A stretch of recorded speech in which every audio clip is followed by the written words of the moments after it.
Another Sunday pod, another heartbreaker at CQ. Maryland falls to 4-2 and 1-2 in the conference with a 34-31 loss to the Nebraska Cornhuskers.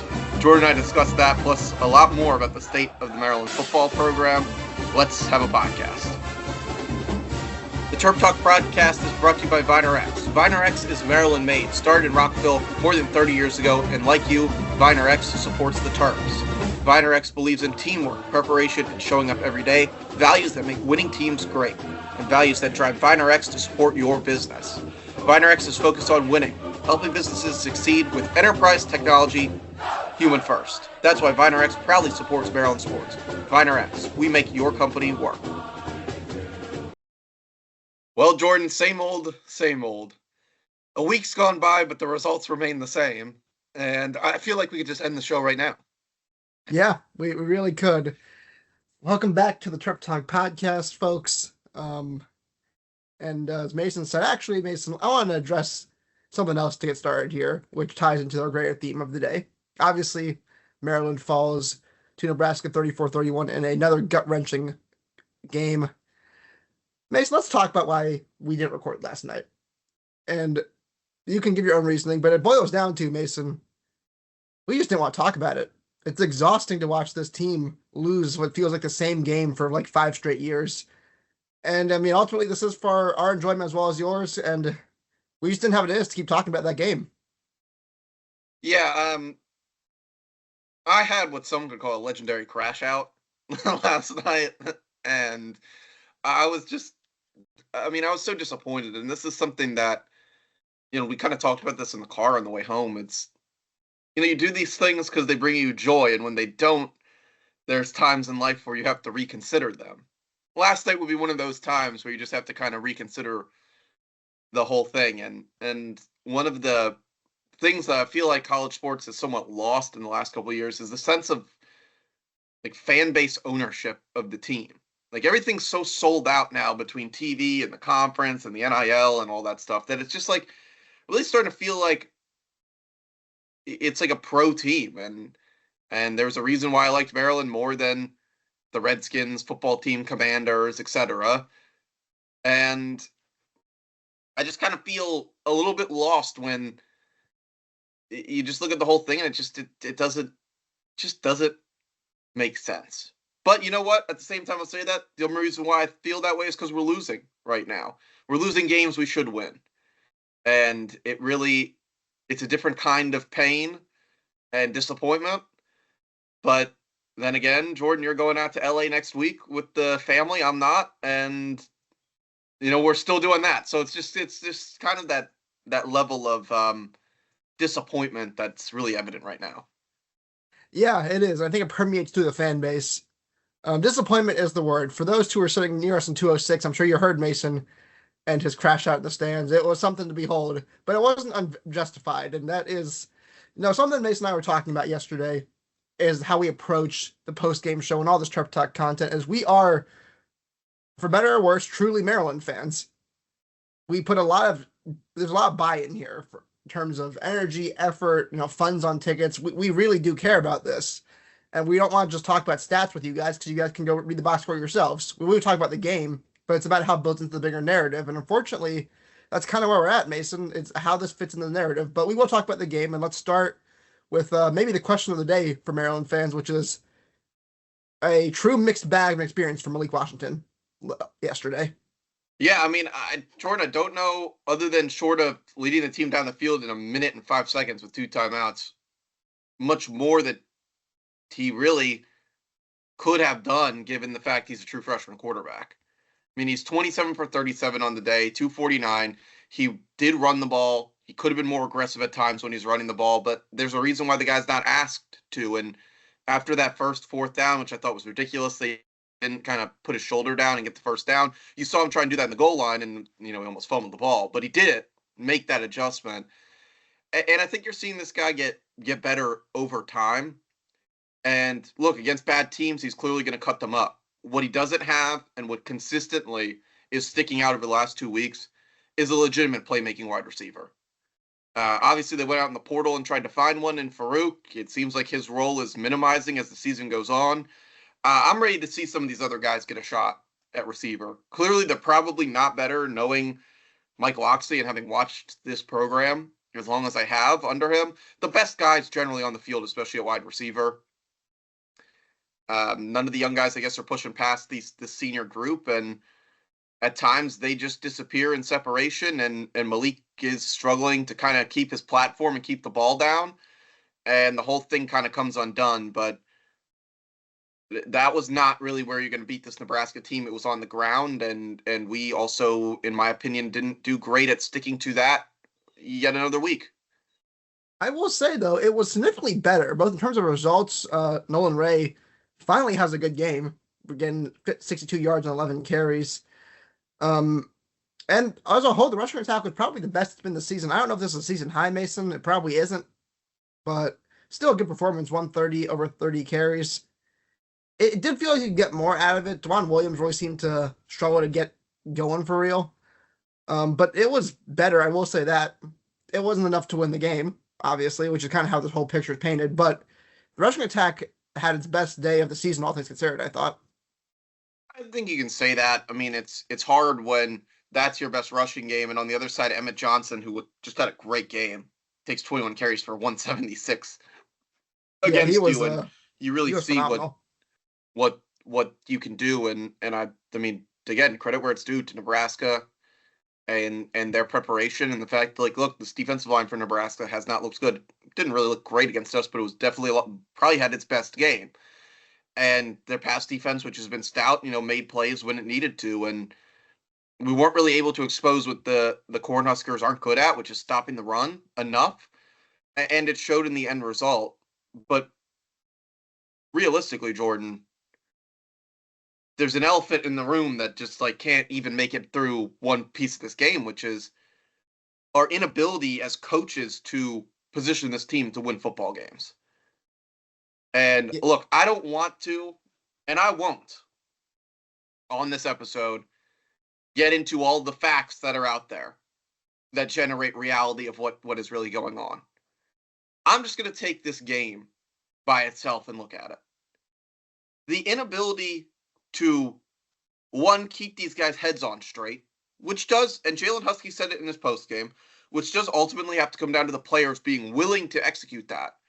But the ability we have to put up with the unsportsmanlike conducts, the late hits, the just disastrous self-inflicted wounds that this team has in this game alone, it's hard not to look at the whole picture, but in this game alone, you could argue cost us the game. The 4th down and 2, where you're like, I'm sitting there like screaming, like, call it effing timeout. We don't do it. We take the delay game, we punt it.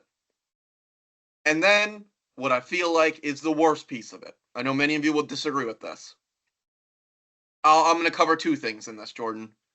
One, could you throw a deep ball ever? Just lay it out there for like a Caleb Webb or Shalik Knox. We saw at Wisconsin what a play like that off the play action could do when we're running the ball successfully. And the second thing on defense, Jordan, back in the day, we used to do this when we were playing Madden, and it's one of the things I feel is very real. At some point, you got to send it. You got to send a 0 blitz and see what your guys got when the game's shifting against you. Again, we just didn't do it. We made the choice to put ourselves in that position that it ended with us losing the football game. And that's one thing that I just find to be absolutely unacceptable. I don't know how much I can add to that. I will add some context. Maryland finishes with 8 penalties for 100 yards, and Nebraska finishes with almost 200 yards rushing. Mason, that is all true. And ultimately, yes, I do agree with Jalen Husky. It does come down to the players. I will say we should talk about this just because it's getting quite some traction on college football social media these days. Cam Rice's late hit on Dylan Raiola has certainly blown up into a thing. I can't really say it wasn't. I mean, it was a penalty, and it was not the best look for the program, Mason. And I don't know how much internally Maryland fans are going to talk about it, but it will paint the perception of the team, seemingly, for a little bit here. Well, and that's the thing. And we talked about it last week. Plays like that make you a target of the refs. We're already a target of the refs. We're the clowns of the conference when it comes to this stuff.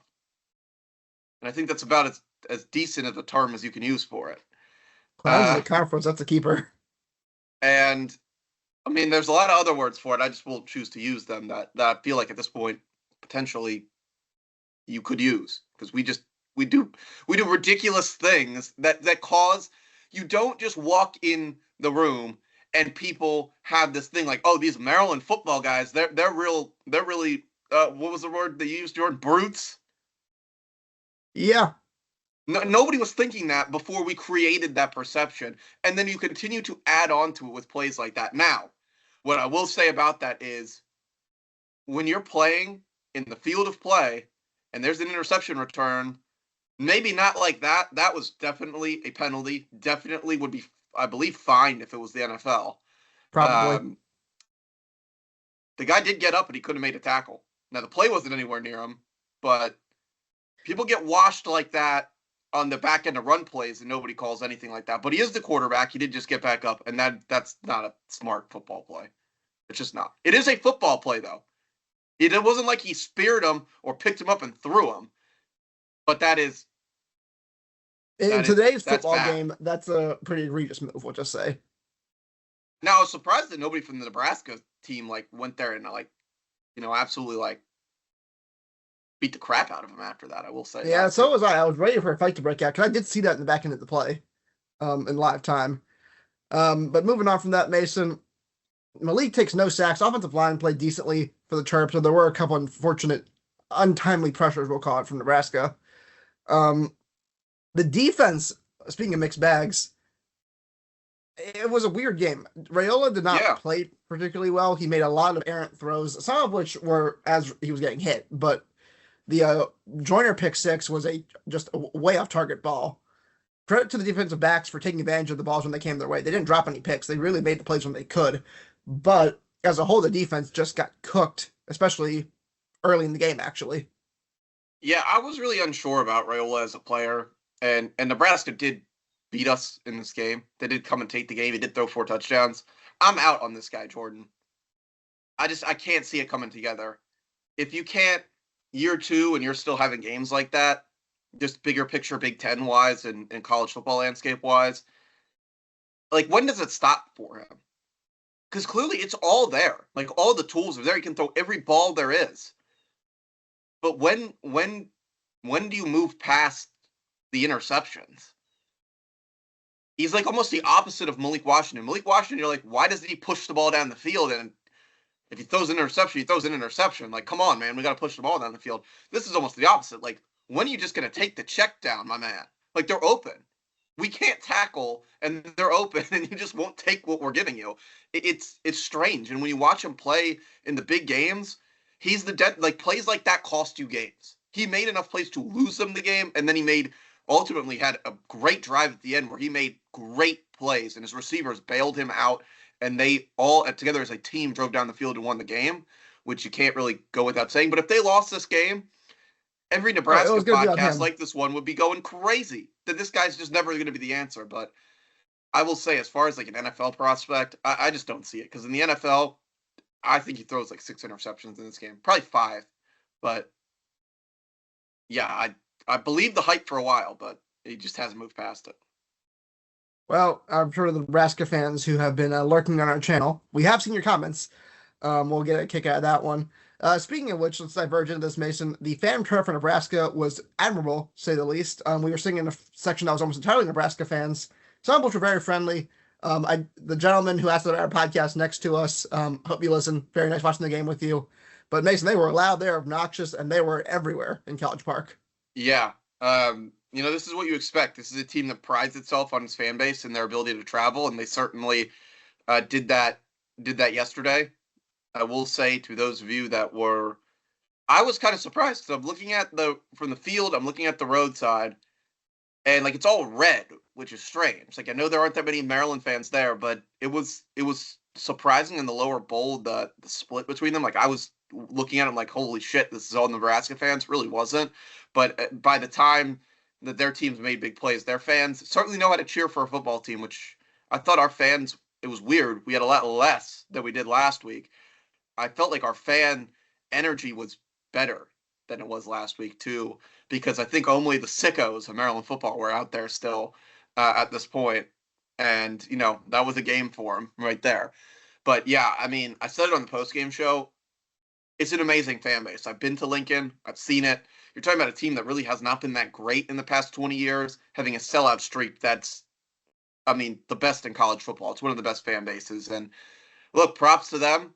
I will say, those of you that are listening, your fans in Lincoln are a lot nicer than the ones that showed up in College Park yesterday. Well, Mason, we'll talk about the game and the Maryland narrative as a whole on the other side of our break here, because it's the time for around the Big Ten and for what was looking like a quiet week going in, Mason. It was an eventful one in our conference. We'll save the best for last. Let's start with the Friday night showdown. Washington goes to Piscataway and smokes Rutgers.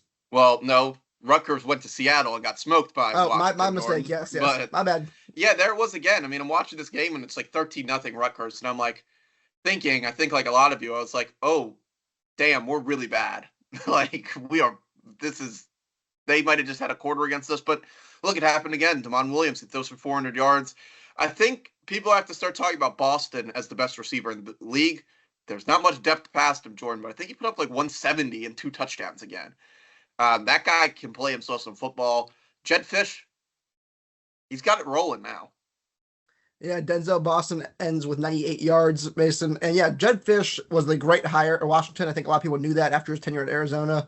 Washington, I'm looking for them to maybe take the next step and be a contender to this conference next year. UCLA has gotten it together, which I never thought was going to happen after a historically poor start for the Bruins. Yeah, really strange. And I think next week we'll add into the odd things that are going on in Westwood if they continue to win, because that will be, I think, 3. If they beat us, they'll have won 3 games against 3 unraveling programs in a row. I think if we lose next week, we're in the unraveling standpoint. But Penn State, I know we'll get to that in a second. Got a lot of thoughts on that. Michigan State at this point, I said it. It's not looking good for Jonathan Smith at this point. I don't know if they have the money to move on from him, but it's bad. It is really, really bad. I was watching part of that game this morning, getting ready for this week, and the team that played week 1 and played against Boston College, the team that's on the field now, it's complete 180. We will save the Penn State discussion for last because it's the thing we're going to talk most about here. Wisconsin, Mason, it might be over for Luke Fickell. It should be at this point. I mean, this is garbage. And you know what? If I'm Billy Edwards right now, I'm doing everything I can to get a medical red shirt, go somewhere else, and have one more year in college, because it's lifeless. Yeah, it is. For the record, Iowa takes that one 37-0. If you get up 37 points to Iowa, you may have bigger problems. In the kind of toilet bowl of the week, sorry for any of our fans out there, but Minnesota 27, Purdue 20 in a late night showdown. Minnesota is clawing its way into bowl eligibility, Mason. Look, Minnesota is the opposite of what we are. They find ways to do more with less. And this was another game. It looked bad. It was looking bad. I think the next couple of years in Minneapolis are going to be really good for PJ Fleck. He's got a good young quarterback that's finding ways to win him games. And look, they just, they've accepted the 6-6 to 8-4 window, something that we have not yet. Yeah, Minnesota, I've often said, is probably the best comp for us as an athletic department, and I still hold that's true. But they have found their niche, and their fans support their team. You can't really ask for much more there. What else do we got here, Mason? Ohio State stomps Illinois in one that you were pretty solid on going into the week. Yeah, Illinois, it's just the tier below the top. And I know that's hard to say because they got stomped in this one. They got stomped by Indiana. They don't have the resilience to continue to fight in these games. I don't know what that's about. That's not really a Brett Bielema kind of trait, but it's definitely there. Luke Altmaier will rewrite the record book for Illinois, and they're going to have to accept 9-3 or 10-2 this year. And it's a shame. They had that chance, that kind of playoff look to them early, but they beat teams that are worse than them, and they just can't find a way to compete with the ones that are better. Something we've heard a lot of Maryland fans. And one that I was very solid on, Mason, that I believe I beat you on the prediction chart, USC beats Michigan pretty substantially in Los Angeles. I've said it a lot, Mason.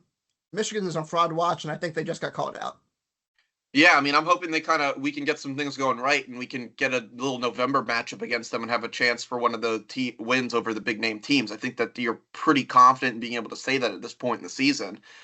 Um, Look, I was wrong. I thought the run game would dominate. I thought USC really just hadn't elevated to that level, but it could be the other way around, and we could really be looking at a team that just doesn't have much. Bryce Underwood is not making mistakes. He's not costing them the game, but he's not winning them the game either. A lot of parallels there between the Wolverines and the Terps right now. Yeah, and for those who are on playoff watch for USC, which is in striking distance now, they got a huge game next week in South Bend on NBC. That will be probably the game of the week, maybe a game day game next week. Um, for the big game of the week, Mason, and one that we were both dead wrong on, Indiana gets signature win at Oregon. I mean, they're a championship contender now. I don't know what else you can say. Yeah, they might be the favorite, other than the Buckeyes. Um, yeah, I was wrong. I've been wrong consistently, and I'm definitely wrong now. Shout out my man Roman Hemby. He's making it happen. I really do enjoy watching his success, and Kellen Wyatt as well. Um, it's Signetti's got it. He's figured it out. He's a great coach. He's done more with the worst program in the history of college football than a lot of people ever thought was possible. And I think that at this point we're we need to look at them and see what's possible. I think every program in the Power Four that's maybe not had the greatest run in the last 20 to 150 years is looking at that. If you don't think we can accomplish what our goals are, look at what they've been able to do with a fan base that frankly doesn't care about football or hadn't cared about football. They had no reason to. But look at what they're doing now. Congratulations to them. And I guess I can't say that I'm a doubter anymore. Or maybe I'm always a doubter for them and I'm their kind of target. I'm the bulletin board material there. People like me. But I don't think I'll be doubting them much until they come into College Park in a couple weeks. Yeah, Indiana is a poster child for what is possible in college football, as you said, Mason, and it's really something to see, something I never thought I would see. So shout out to them and good for their fans. I got to say one thing about this, though. Here's one thing that I hate.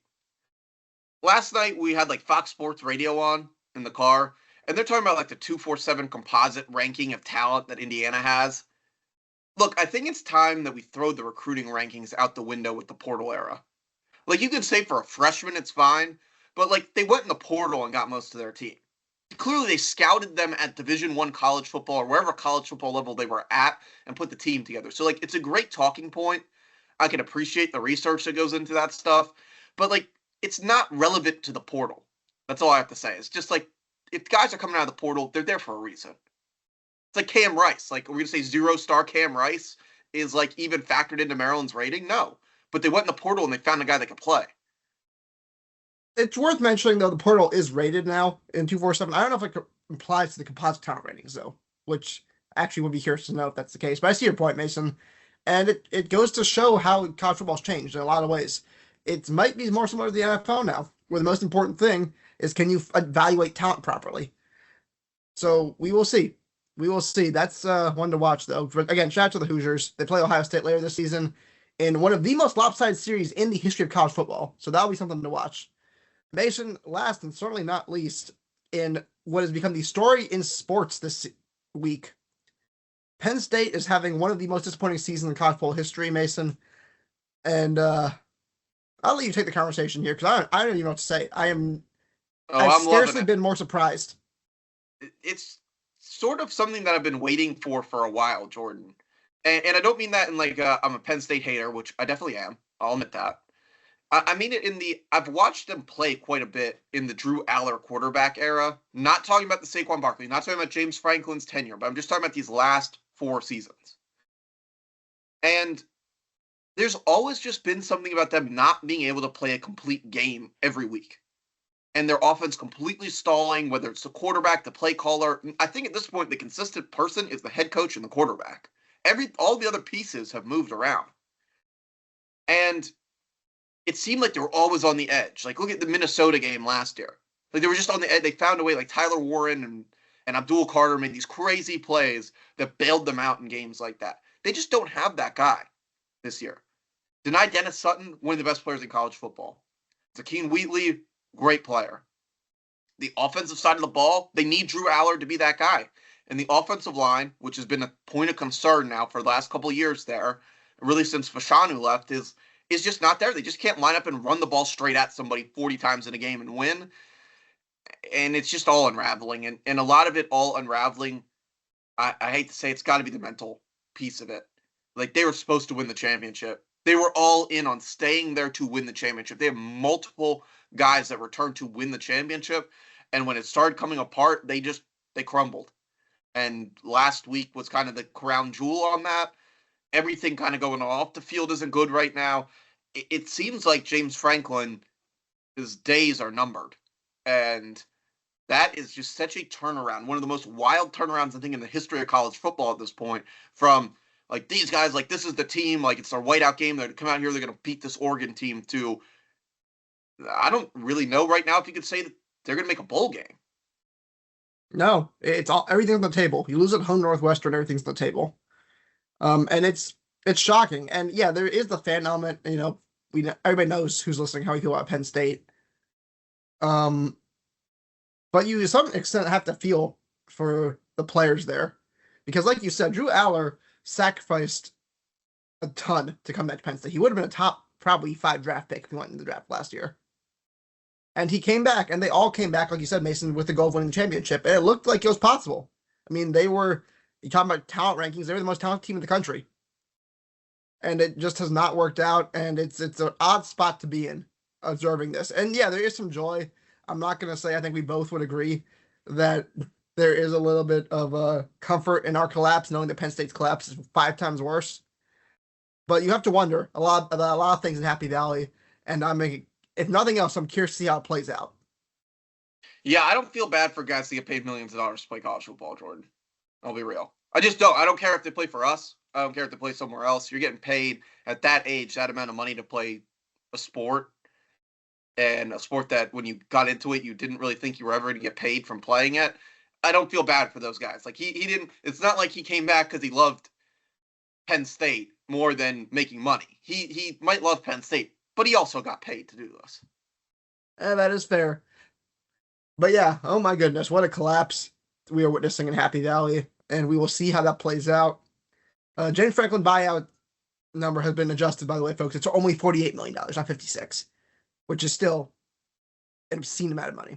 So we will see how that unfolds.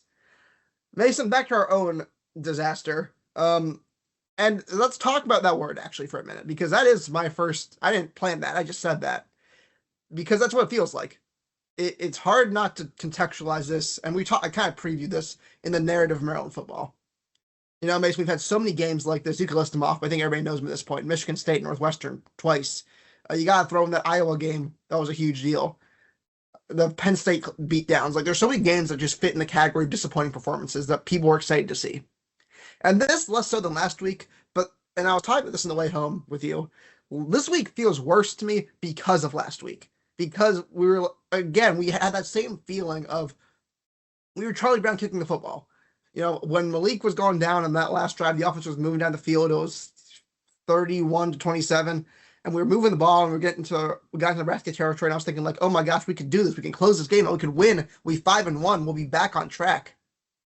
And again, we just weren't. And you know, again, this is a much worse, or actually better, individual game because yeah, it was a competitive game, and yeah, there were mistakes. And if it wasn't in the context of the greater Maryland story, you'd just be like, that sucked. Good performance though. You know, you hung in, you covered the spread, you played as well as you thought you would. But because you didn't finish again, because it's in that greater scope of this is what we do every time, it sucks that much more. Yeah. I didn't really have many words on the show last night. I haven't gone back and watched it. I'm sure I did. And I don't really have many words now. I'll draw the same parallel. Guys getting paid $7 million to run this program. There are many better jobs in this country than being a college football coach or an NFL football coach. You consistently say, same issues. You're going to find a way to fix them. We got to fix them. We, got to clean up the penalties. We got to headbutt the finish line. We got to play to the standard. And you know what? I really like Michael Locksley. I like Michael. I've gotten to know Mike Locksley. I like Mike Locksley, the guy, but the consistency in the actions that are taken on the field on Saturdays and Fridays have not improved. They haven't really gotten worse either. They just haven't gotten better. And when it comes down to it, we need a coach that's going to win us games. And frankly, I feel that we have a coach that has lost us the last 2 games. And it's hard to say, Jordan. It really is. In my opinion, this is probably the most talented roster he's had here. He has an absurd number of NFL players, professional football players that have come through here at every single position group. Yet we have not found a way to come together to overcome individual mistakes and learn that the we is bigger than the me. And it comes out to things like this. And it comes out to insane Maryland football fans like B losing their mind. And at some point, you just got to look at the big picture. The short term, I believe, all that being said, I believe that we will achieve a bowl game this season, and that in that, with the recruiting class we have coming in, with the ability to recruit, if we can retain the players, that another year of this group moving forward past their freshman season is 1,000% deserved, and we would have to be really, really short-sighted to make that change now. Now, if the wheels come off the bus, I'm not going to look at that yet. You know what? I'm not even going to say if the wheels come off the bus. That's the right now opinion. We need to go to Westwood, go to Pasadena, and take in that opportunity next week. We have got to move on and continue on this season. And I'm telling you this, I don't really care if you're a fan and you're like, I'm done with this. Sure, you're done with this. I'm talking about what this team needs to do in order to ensure success and move things forward. We need to win football games in October. I don't care who the opponent is. Towson could walk on the field next week. We got to win the game that's in front of us. There are opportunities on this schedule to still win 8 games this season. We got to find a way to take it. I don't know how you move past it, Jordan, but when the big moments come on, I don't believe that we have the belief that our guys can line up and beat the guys across the line of scrimmage. I'll give you case in point on that. It is 4th and 2 in plus territory. You're like 2 yards outside field goal range. We get a delay a game.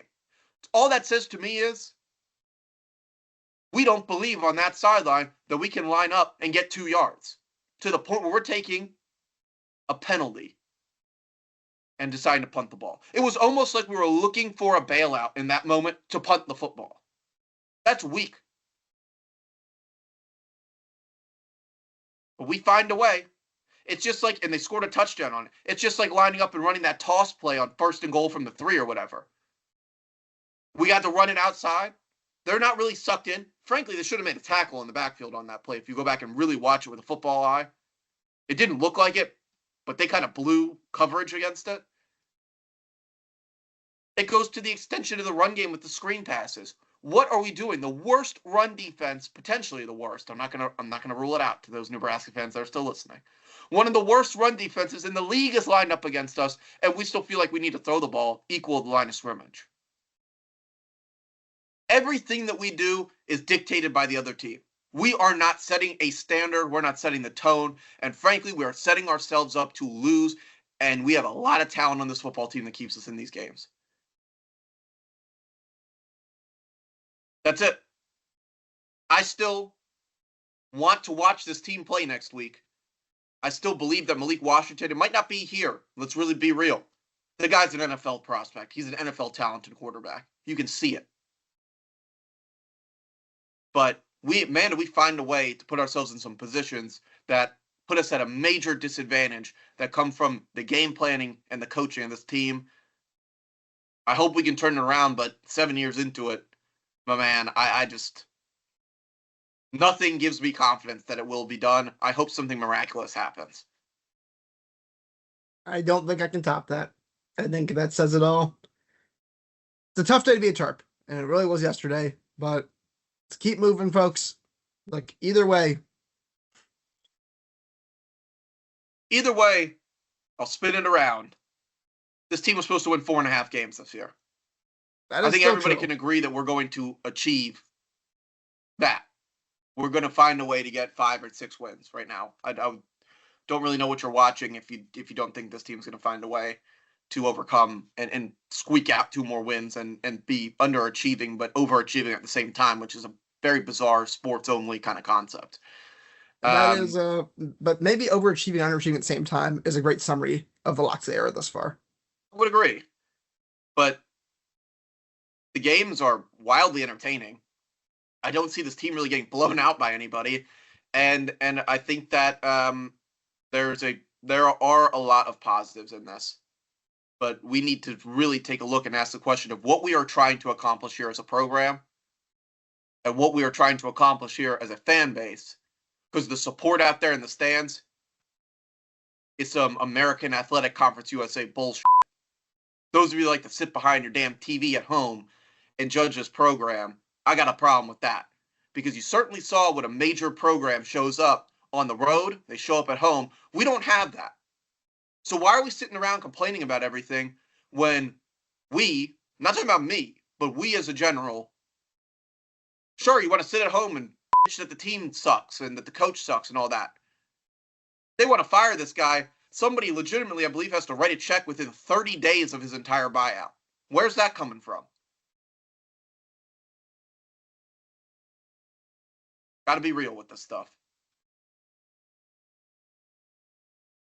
Hey, this when we were developing the new logo, for those of you who have seen it, which I assume is almost everybody here, a tagline that was floated by Wayne was the naked truth, a reflection of the naked turtle, which we didn't go for, but feels like that might be more appropriate at the moment.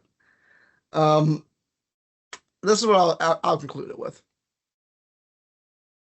When when LeBron left Cleveland the second time, the uh, the GM of the Heat texted the GM of the Cavs and just asked him a question, which was, the sun came up today, right?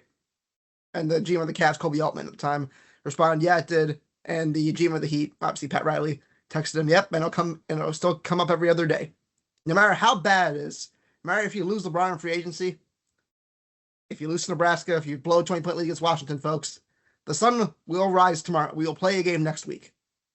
And to Jordan, well, the Mason, sun did come up today. It's cloudy out, so I don't know what that might be the and that kicker is on that one. a good point. My point is though, the ball will be kicked next week. Maryland football, barring anything completely beyond comprehension unforeseen, will suit up again next season. And how much as we as fans want to take in every week and how much you let these games get to you is entirely up to you as a fan. But to Mason's point, I do believe truly with all my heart in sports, as a fan, there's a trade-off you make of how much you get to complain about it by how much you decide to put in. And it is, as a hardcore Maryland fan, and not even as hardcore as a lot of people listen to the show, I will also say, or as hardcore as Mason, it really does aggravate me when our fans are complaining about fan support and that the team sucks or whatever, and you're still your seat Nebraska fans. There may have been, I'm going to say it was pretty much even in terms of numbers, it seemed like. I don't know if it really was, but even if it wasn't, the vocal support seemed tilted in Nebraska's favor, and that is frankly embarrassing as a Maryland fan. And no matter how good, bad, or indifferent the team is, I don't know if fan support should fluctuate the way it does, with us being a Big Ten school. So we got off topic from the game here. Yes, it's still disappointing. Well, yeah, we're going to, at least I am going to UCLA next week. I'm excited to do that. I hope the Maryland fans show out in Westwood because they ain't showing out at home. And no matter what happens on the field, that will always be something that truly does irk me with this fan base. And I will leave it there, Mason. I don't have much else. What I will say is I wasn't really sure if I want to sit in front of this camera and do this show today. And you know what? I'm unhappy that I had to relive that. But I also hope you enjoyed listening. And as always, subscribe to the show where you get it. Drop us a review where you can. And we'll be back midweek to talk UCLA. And hey, Jordan, the Terps are coming for that College Cup.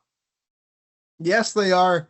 And as we talked midweek, Mason, I think Maryland men's soccer might deserve its own segment because the Terps on the pitch are doing a lot better than the Terps on the gridiron right now.